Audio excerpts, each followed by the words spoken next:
Soprod et la RTI vous présentent 2 minutes pour comprendre.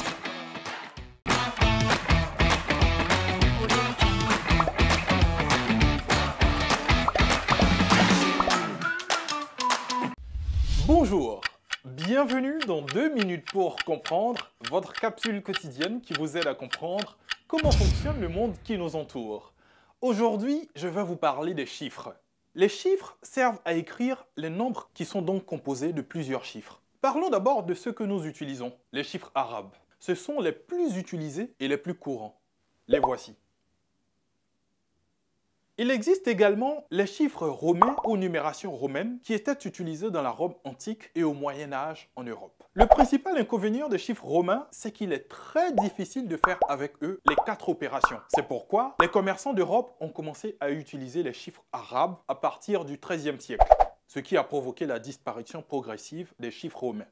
Ces derniers ne sont principalement utilisés que pour les siècles et les numéros des rois et empereurs. Parfois, on s'en sert également pour numéroter les chapitres des livres ou les différents tomes des encyclopédies. Il faut savoir que les chiffres arabes dérivent des chiffres indiens encore en usage en Inde. Ils ont été importés et utilisés dans le monde musulman à partir du 9e siècle, notamment par le mathématicien Al-Khwarizmi. Je vous donne rendez-vous la semaine prochaine à la même heure pour de nouveaux numéros de 2 minutes pour comprendre. Soprod et la RTI vous ont présenté 2 minutes pour comprendre.